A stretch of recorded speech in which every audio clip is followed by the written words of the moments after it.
she said that a lot of scholars, especially in the Arab Muslim world, they concentrate mainly during their explanation of the Holy Quran. They concentrate more, they pay more attention about the fact of Asbab and Nuzool, the condition under which certain verses have been revealed.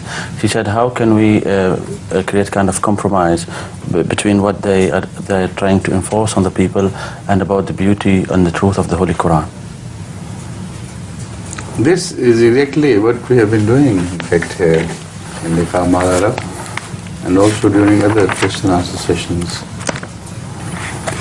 If the Nuzool of Quran, the reasons why a verse of the Quran was revealed, is studied critically from the point of view of the orthodox scholars, you'll find it surprising and painfully surprising that in most cases the tradition seems to have been concocted, because it became so popular with the scholars to offer some verses, some reasons why a verse was revealed, that I have seen such traditions who cropped up for the first time 600 years or so after Hazrat Muhammad Sallallahu Alaihi Wasallam, telling the world that this is the reason why this verse was revealed.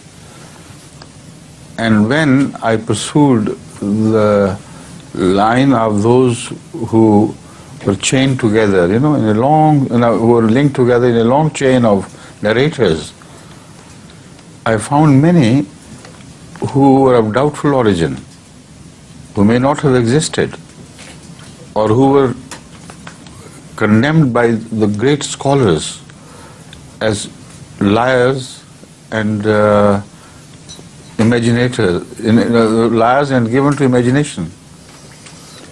So if you thoroughly read all the traditions which are being presented today to the world as depicting or as presenting to us the reasons why a specific verse was revealed, then you come to this state of total confusion. Not total, but to a state of confusion which prevails to a very large degree. And there is no need for such a thing anyway, because the verses of the Quran are not related to a specific time or point in time or a certain incident. The Quran is for the whole world, and the Quran is for all the times, till the end of the day, till the end of the age, till the end of the world, I mean. So how could an incident having taken place in Arabia due to some Arab customs, etc., could become permanently causative to an injunction of the Quran, when we read it related to that incident? It would not be free from the chains binding to that incident. The chains of that revelation, that revelation will be chained to that particular incident 1400 years ago.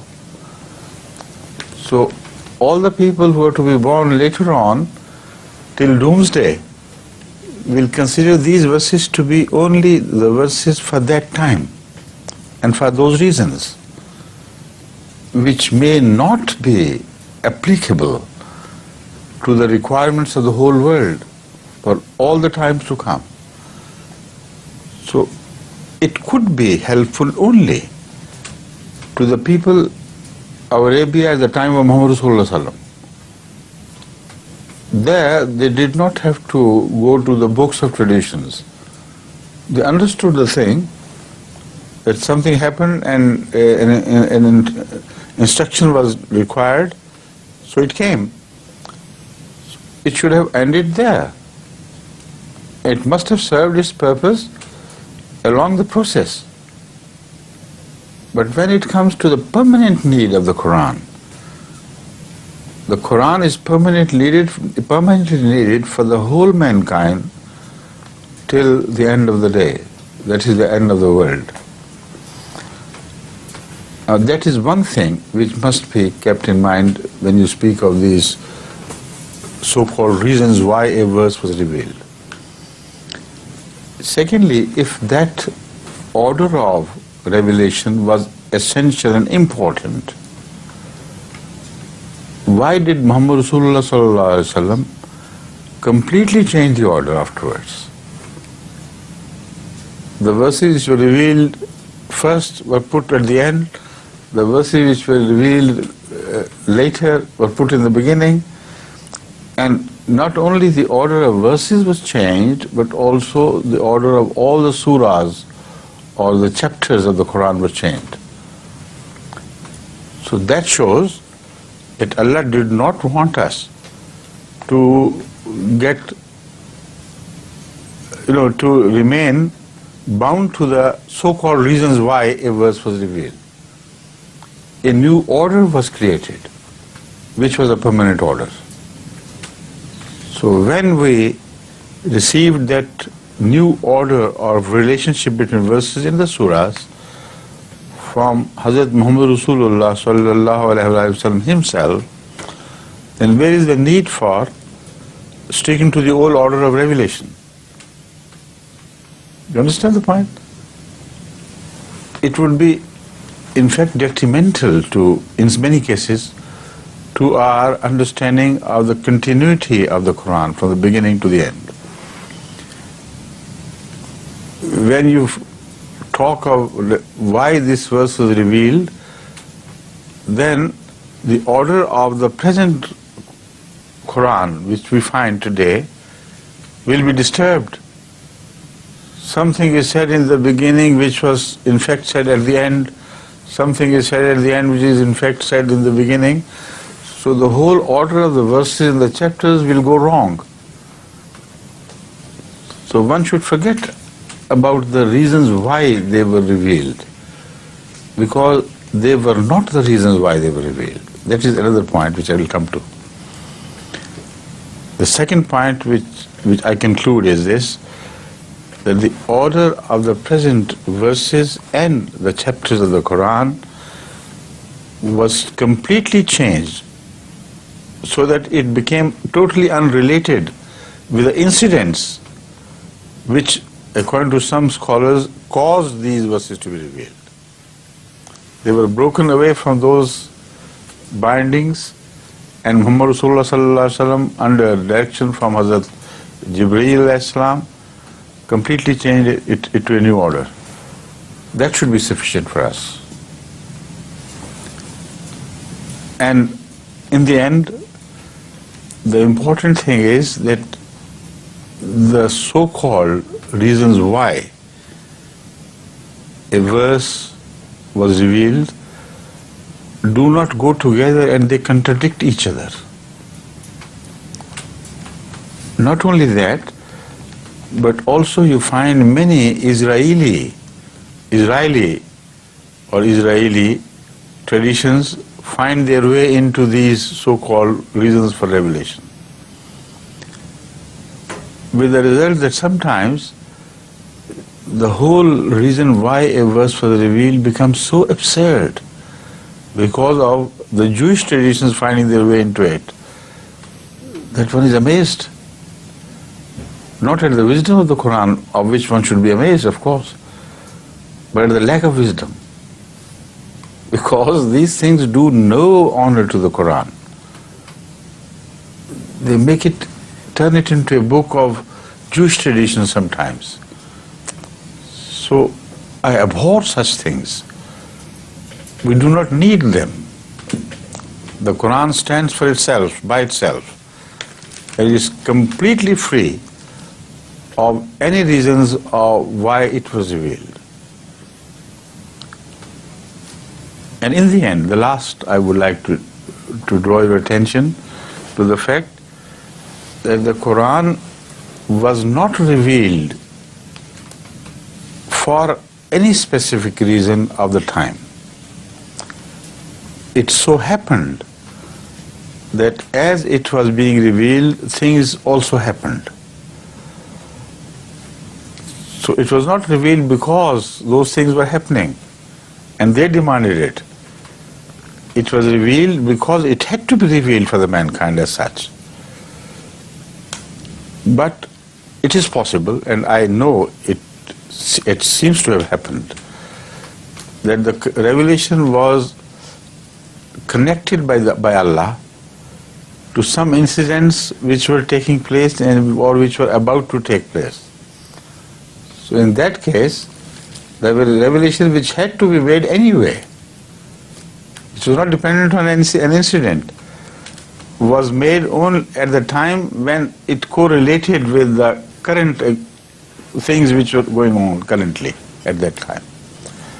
So it made it more understandable and more natural for the Arabs who saw the revelation and could read in the light of that revelation some of their own behavior and things.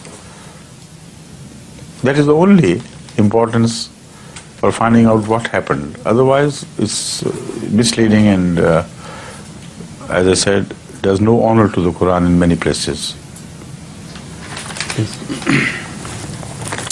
Another very important thing which must be kept in mind is related to some very important incidents in the history of Islam, to which certain verses of the Quran relate.